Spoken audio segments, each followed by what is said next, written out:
Cholesterol बढ़ जाने पर इसे नियंत्रित कैसे करें? नमस्कार, मैं डॉक्टर रोहित माधव साने, माधवबाग आयुर्वेदिक हृदय रोग निवारण केंद्र, इसका संचालक। कई बार कोलेस्ट्रॉल जब हमारे शरीर में बढ़ते चला जाता है तो हम बहुत ही डर जाते हैं। तो ऐसे टाइम पे हम कई बार ढूंढना चालू कर देते हैं कि इस कोलेस्ट्रॉल को कम करने के लिए क्या रास्ता हमारे पास अवेलेबल है।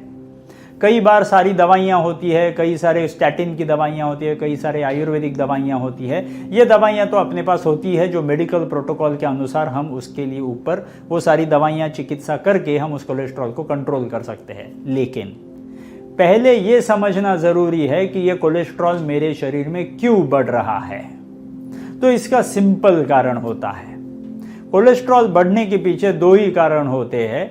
एक मतलब स्ट्रेस, कि मेरे दिमाग में अगर किसी प्रकार का स्ट्रेस मंडरा रहा है तो उस स्ट्रेस के वजह से मेरा कोलेस्ट्रॉल बढ़ता है। अब स्ट्रेस के वजह से कैसा बढ़ता है कोलेस्ट्रॉल वो हम बाद में देखेंगे। लेकिन दूसरा कारण जो होता है हमारा कोलेस्ट्रॉल बढ़ने के लिए वो होता है हमारा खाना। हम जितना ज़्यादा हम लोग खाना एक अलग प्रकार का, विशिष्ट प्रकार का, जिसमें चर्बी का प्रमाण ज़्यादा है या कार्बोहाइड्रेट का प्रमाण ज़्यादा है, ऐसा खाना अगर ज़्यादा खाएंगे, एक ही स्टाइल का खाना ज़्यादा खाएंगे तो उससे मेरे शरीर में कोलेस्ट्रॉल का प्रमाण बढ़ना चालू हो जाता है।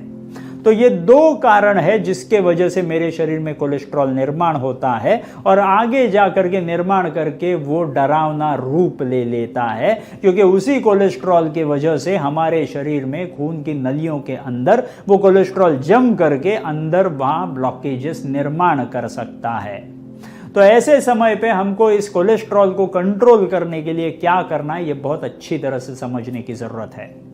जब कभी मेरे दिमाग में स्ट्रेस निर्माण होता है तो स्ट्रेस के वजह से एड्रेनलिन, नॉर एड्रेनलिन हार्मोन मेरे शरीर में निर्माण हो जाते हैं। ये एड्रेनलिन, नॉर एड्रेनलिन हार्मोन जो होते हैं वो हमारी खून की नलियां जो होती है, उस खून के नली के अंदर की लाइनिंग जो होती है उसको डैमेज कर देते हैं।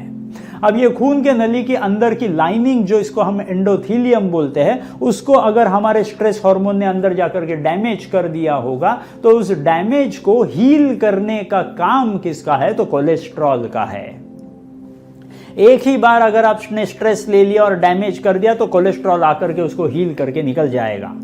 लेकिन अगर हम क्रोनिक स्ट्रेस में चले जाते हैं, हमेशा हम चिंतित रहना चालू हो जाते हैं, हमेशा डरे हुए रहते हैं, हमेशा अगर स्ट्रेस लेना चालू कर देते हैं छोटी छोटी चीज़ों का, तो ये जो डैमेज खून के नली के अंदर के लाइनिंग में होने वाला है ये डैमेज कंटिन्यूअस होते रहता है। अब अगर डैमेज कंटिन्यूअस होगा तो हमारे लिवर को कंटिन्यूअस मैसेज भेजा जाता है कि ये डैमेज तो कंटिन्यूअस हो रहा है तो कोलेस्ट्रॉल भी कंटिन्यूअस प्रोडक्शन करो।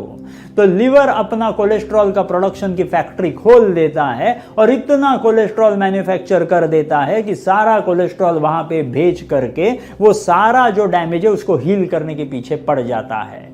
अब कई बार ऐसे भी होता है कि इतना कोलेस्ट्रॉल मैन्युफैक्चर हो जाता है कि वो डैमेज हील होने के बावजूद वहां पे कोलेस्ट्रॉल आकर के चिपकना, कंटिन्यूअस प्रोसेस चालू रह जाती है। और वो कंटिन्यूअस प्रोसेस चालू रह गई तो अंदर जहां पे गड्ढा गिरा था, जहां पे कोलेस्ट्रॉल ने आकर के पैक कर दिया, वहीं पे स्पीड ब्रेकर तैयार हो गया, जिसके वजह से अंदर हमको जब एंजियोग्राफी करके देखते हैं या कोलेस्ट्रॉल की टेस्ट करके देख लेते हैं तब हमको अंदर ब्लॉकेजेस के आसार निर्माण होते हुए दिखाई पड़ते हैं।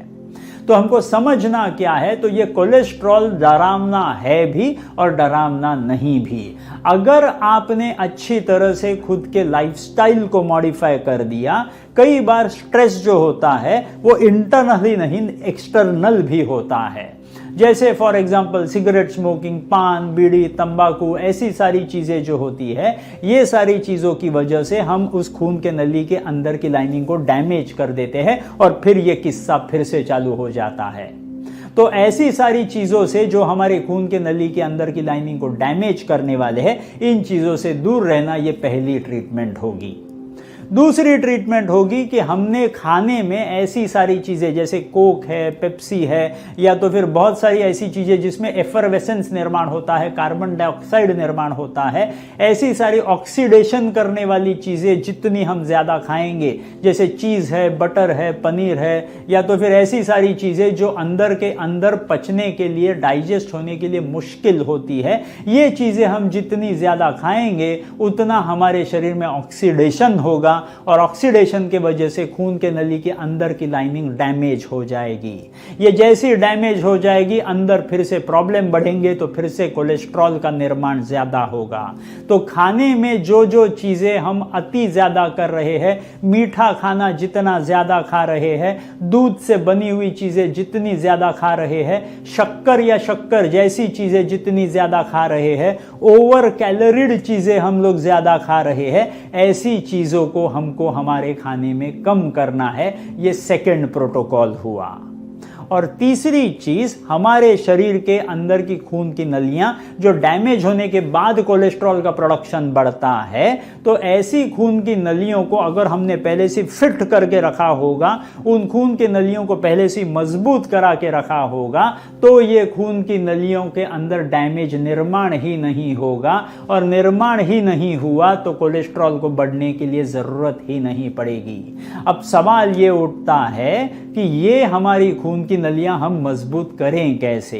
तो खून की नलियों को अगर हमको अंदर की लाइनिंग उस खून की नलियों की मजबूत करवानी है, तो सबसे best thing is going to be your exercise. Exercise 4 प्रकार की होंगी। सबसे इंपॉर्टेंट होगा एरोबिक एक्सरसाइज। जितना हम एरोबिक एक्सरसाइजेस करेंगे, दौड़ेंगे, हम लोग खेलेंगे, स्विमिंग करेंगे, या तो फिर डांस करेंगे, एरोबिक जुम्बा वगैरह करेंगे, ऐसी सारी चीज़ों के वजह से एरोबिक एक्सरसाइजेस जितने करेंगे उतनी ही खून की नलियां ज़्यादा मजबूत हो जाती है। उन्हीं एरोबिक एक्सरसाइज के साथ अगर हम योगासन और प्राणायाम भी करना चालू कर देते हैं, तो उसके वजह से ऑक्सीजन का अगर अंदर अच्छी तरह से समतोल हो जाता है, तो ऑक्सीडेशन भी नहीं होगा, जिसके वजह से हमारी खून की नलियां अंदर से डैमेज हो रही थी। तो सिंपल एक्सरसाइज प्लान होता है, डाइट का प्लान होता है, और डी एडिक्शन होता है। ये 3 चीजें अगर अच्छी तरह से करके, इस पे अगर कंट्रोल करके, स्ट्रेस को अगर कंट्रोल में रखें, तो आई एम श्योर कि फिर किसी की कोलेस्ट्रॉल बढ़ने के आसार नहीं दिखेंगे, और किसी को भी बड़ी बड़ी दवाइयां लेने की जरूरत नहीं पड़ेगी। तो करना क्या है, जो कोलेस्ट्रॉल अपने शरीर का भगवान है उसको भगवान ही बनाए रखे।